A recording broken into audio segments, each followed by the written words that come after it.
Magic Detective, starring the world's greatest magician, Blackstone. He tells you the inside story of the Phantom Intermezzo. And right after the story, Blackstone will explain tricks that you yourself can perform. Reveal the guarded secrets of the world's greatest living magician.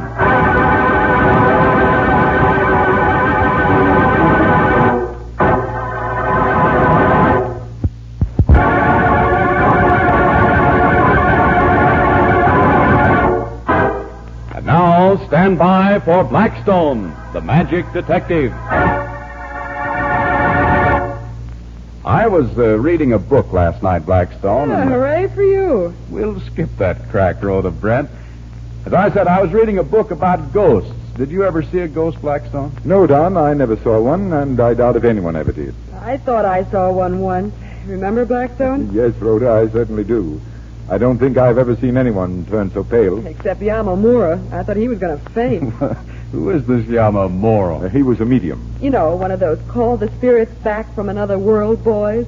Well, maybe we better give her the story, Blackstone. Don looks kind of puzzled. I'm plenty puzzled. Well, Don, I had a telephone call a few weeks ago from a Mrs. Covington Moss, a wealthy widow who lives in a funny old house outside of town.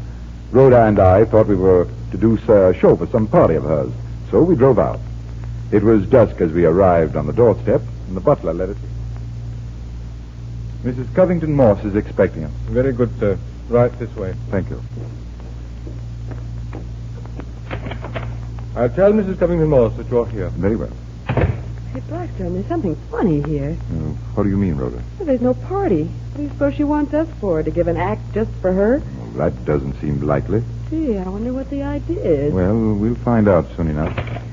Mr. Blackstone? Yes? Oh, thank you so much for coming to the aid of a poor, puzzled woman. I beg your pardon? Well, I couldn't think for a moment just where to turn for advice.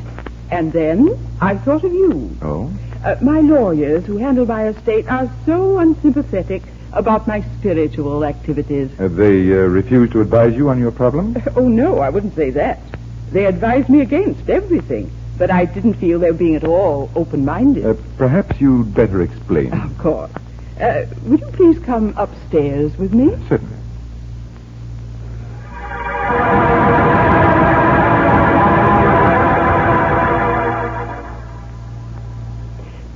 This room was the study of my dear nephew, David. He passed on a year ago, but he comes back to see me sometimes. What do you mean? He plays for me. Oh, he was so sweet. He knows that I miss him, so he lets Yamamuro bring him back to play for me. Who is this Yamamuro? Oh, he's a wonderful man. He comes here every night and calls David back for me. Is Yamamuro a medium? Yes. He has great power in contacting those in the spirit world. You pay him for contacting your David? Oh, no. Yamamura wouldn't take pay. Why, he's a gentleman. I fool him, though, and he never suspects. What do you do, slip $50 into his coat pocket before he leaves? How did you guess? Only you're wrong on the amount. I give him $100 for his work, you know, to help him carry on. How did you guess? I'm psychic myself sometimes. Oh, really? How interesting. Rhoda, please. How does David manifest himself? With raps on the table, like this. Those 2 raps mean yes, and 1, like this, means no. Clever of David to think of that way of signaling me, wasn't it? Very clever. Yeah, and original, too. David always is original. What about this playing for you? Oh, yes, the playing. Well, every night before David goes back to the spirits, he plays to me on the accordion. Isn't that sweet? Just as he used to play to me when he was alive. He plays right here at this table, of course. Oh, no. David never could play without walking up and down. And evidently being dead hasn't changed his habits at all. He plays all over the room. And sometimes even from that linen closet over there, with the door shut. Well, that's quite a trick. Oh, but it isn't a trick. My lawyers say it is, but they can't explain it to me. So I don't listen to them. What did you call me in for, Mrs. Covington Moss? I want you to find out if this could possibly be a trick. I know you can't, of course, but I want to have some proof to take to my lawyers. Then they'll let me have the money. More $100 bills for Yamamura? Oh, no. Yamamuro is going to start a foundation to bring back spirits, and I'm going to contribute $50,000. 50? Well, my lawyers feel that Yamamuro isn't quite all that he might be. So, I've asked you here to prove that he really does call back my David. There he is now. David? Oh, no, Yamamuro. You'll stay and watch the seance, Mr. Blackstone? I think it would be better if Rhoda stayed. I'll look around and wait till it's over. I'll give you my verdict then.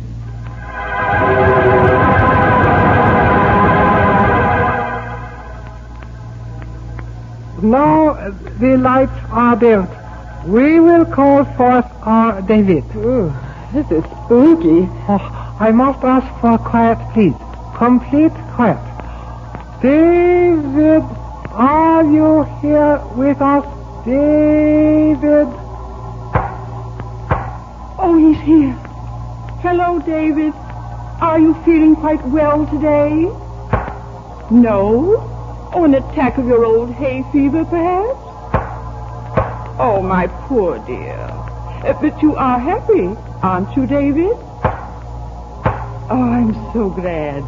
Now, will you play for us, David? It sounds as though he's gone into the closet, doesn't it? Yes, it does. You will play? Oh, he's back again. Oh, isn't it beautiful? Sweet David. Now, play from the closet, David. I want Miss Brent to see how you move around. Sounds as if it were coming from the closet, all right. What did I tell you? What's the matter? What are those noises?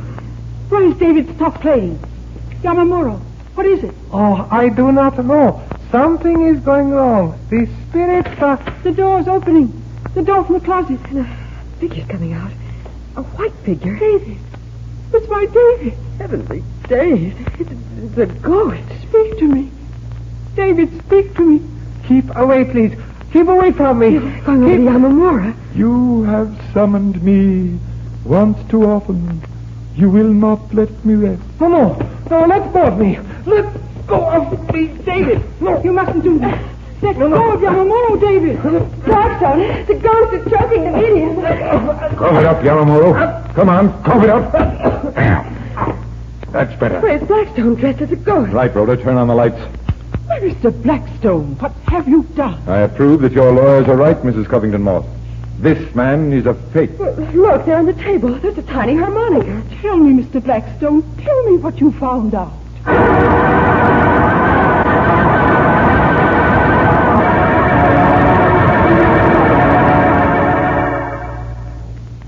And tell me, too, Blackstone. Well, I've never believed in ghosts, John, so I knew that Yamamuro's trick, whatever it was a trick. Mrs. Covington Moss had said that very often the music came from the linen closet. So I thought that perhaps there was a phonograph installed there. So he hid in the closet before the seance began. But I realized that there was no mechanical device secreted there, and then I knew that the trick was simple ventriloquism. Yamamuro had a tiny harmonica in his mouth. By opening and closing his lips, he made the sound rise and fall as though near or at a distance. And Blackstone came out of the closet dressed in a sheet and scared the daylights out of that medium. Yamamuro knew that he had no psychic powers whatsoever and was more scared than anyone else at the sudden appearance of the ghost. Oh, except me. That's right, except Rhoda. I had to choke Yama to keep him from swallowing the inch-long harmonica. That's all there was to it. So another mystery was solved by magic. Well, what trick have you for us, Blackstone? Well, this time it's a little mystery. Suppose we try it with Rhoda first. Okay, how do we begin? Well, now here's a piece of notepaper and a pencil. Uh-huh. Just fold the paper so that you can tear it into 3 strips. You mean fold about a third of the paper down? That's right. And then fold the bottom third up. But don't tear it yet. There, that's done. What next? Now take this pencil and write your name in the center of the paper. Then write 2 other names, one above yours, the other below. Each name in a separate section of the paper? That's the idea. All right. I've written Rhoda. And above that I'll put Harry. And below I'll write Don. Now what? Tear along the creases, then fold each slip of paper in half.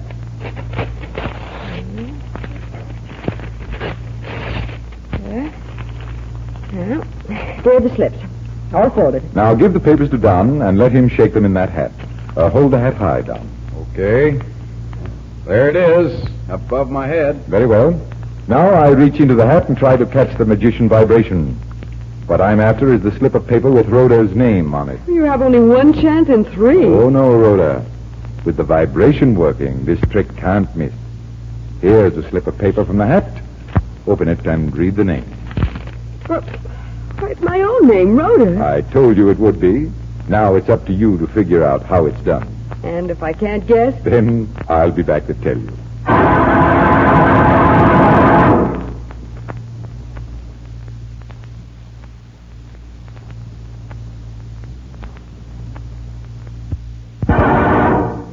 Well, Rhoda, how are you making out? I'm not.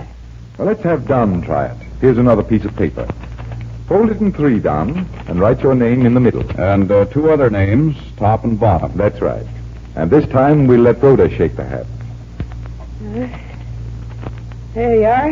And if you get the right paper this time, I have it all ready. Open it, Don. Whose name's on it? Why, my own.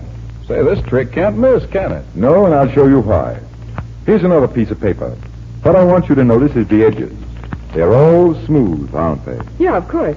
Now I fold the paper across 2 times, tear along the creases. Notice the edges of these slips? Oh, yeah, the middle one has 2 rough edges where you made the tears. That's right.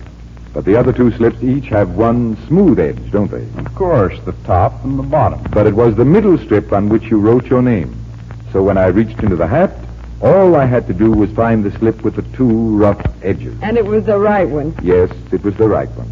You can find it every time. I hope you like that trick, ladies and gentlemen.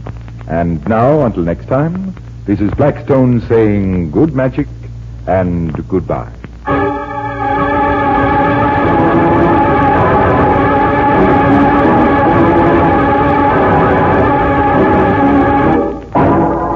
Be with us next time when the world's greatest living magician, Blackstone, tells us the story of the vanishing pearls and explains more tricks that you yourself can perform.